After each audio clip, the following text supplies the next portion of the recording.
Happy Wednesday. Happy hump day. It's working on it Wednesday, the it being our business. Um, I know I have been quite absent from here in the group. I've been doing a couple of challenges, and well, I only have so many hours in the day. But I did want to hop in this week and talk about a couple of tips. The first is a tip for product makers and keeping track of sales at craft fairs. And the second is a tip for pattern designers. If you're using spreadsheets in a simple way that you can track your pattern sales against all the various platforms so that you can make informed decisions on where you should spend your design time. So the first is a tip for makers and keeping track of craft fairs sales. I know, we're all excited that the pandemic has lifted enough that we can actually get out and do craft fairs.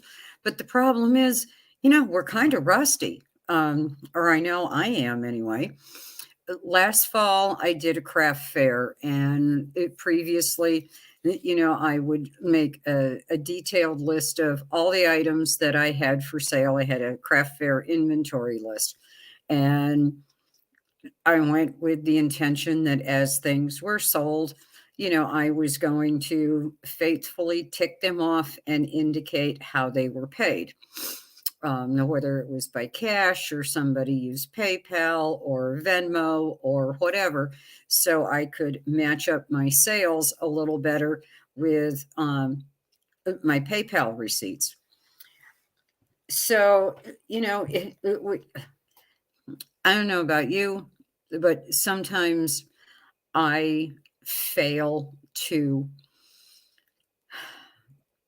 totally think things through. So it used to be I would have that lovely detailed craft fair inventory list that I spent hours putting together, to only realize once I was at the fair that it really only worked well if somebody bought a single item at a time. But when somebody came and bought several items, well, it was a major fail. And we always have so many things to think of and do when we go to a craft fair, and we try and think all this stuff through, plan ahead of time, blah, blah, blah, blah, blah. Well,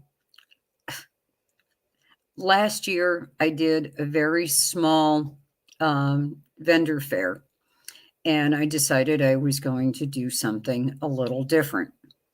And there's details about this tip in a blog post that I put up today, and I will put in the link to the blog post so that you can go and read more about it. But I'll kind of give you an overview. So here's the link to that blog post that went live this morning. So basically, what I decided last fall was I was going to do this a little differently. And absolutely every item that I had for sale was going to go with 2 tags. The first tag, well, actually, I'll show you. Let's see. Here we go. And this is like business card size pieces of paper. I did it using a Word template. Sorry, I'm trying to hold it up here and make sure that you can see it. And I put part of my logo on it, and I put my website, and I left a fair amount of space right here where I could write down the item name and the price. Now, on the back, and I did a couple of different ones, I put care instructions. So this would go on like my dishcloths, my dish towels, anything that was made with cotton. Okay. It just says, this item has been made with 100% cotton and can be machine washed and dried. Note, some shrinkage may occur. And on my amigurumi, I actually put this, let's see if I can, here we go. I put a warning that there was a choking hazard and that the amigurumi was not for children under 3. And I tell them why. Okay. I use child safe eyes, but kids can always do what we adults can't.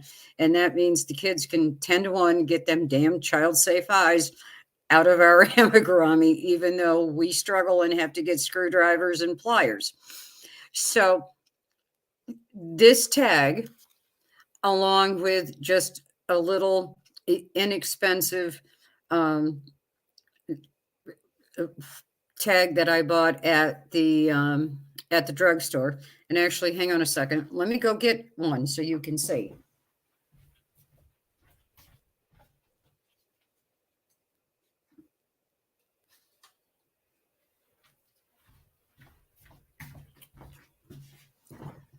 Sorry, not very organized today. So this is the second tag. Just little, simple, inexpensive blank tag with a string that I picked up at my local Kinney Drug. And on this one, I put the item name and the price. So the two of them go on absolutely everything I sell.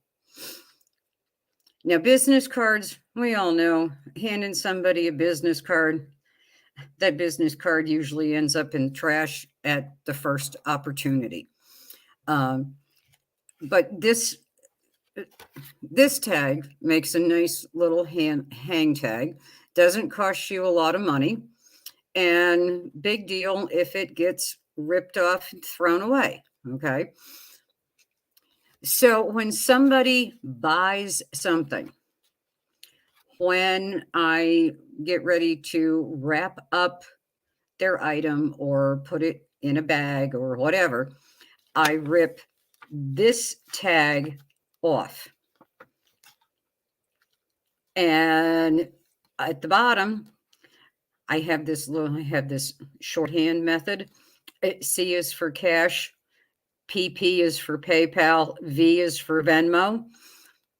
And that way I have a record of how this item was sold. If somebody bought multiple items, I take a little stapler with me and I rip off all the tags from the multiple items, staple them together, and put my little hand scratched shorthand, C for cash, PP for PayPal, V for Venmo on it. And then I just throw it in my cash box down at the bottom. That way, when I get home and I start entering my bookkeeping, my sales match my PayPal receipts. And I have a very clear picture or process for knowing what was and wasn't sold. So that's my little tip for keeping track of sales at craft fairs. And again, you can go read the rest of that article.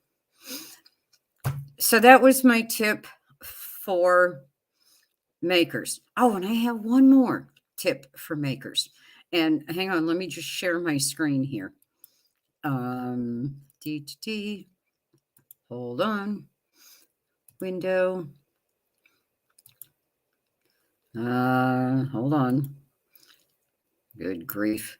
There it is.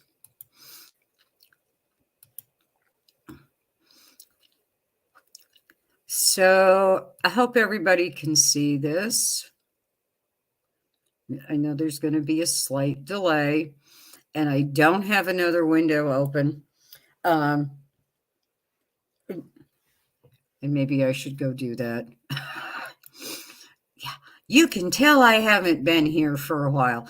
Last week was much easier when I did the challenge. I was much more organized. Today, yeah, sorry, not so much. So let me just hop on over to the group and make sure that you can see my screen.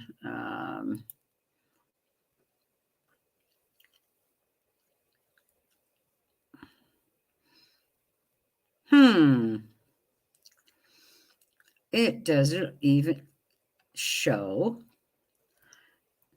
that I'm live. Well, what the hell? Maybe I didn't get into the right group. Good grief. I have no idea where in the hell that went. So I'm going to stop and I'm going to start all over again.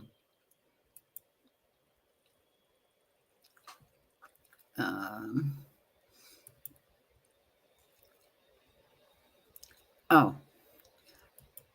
hold on.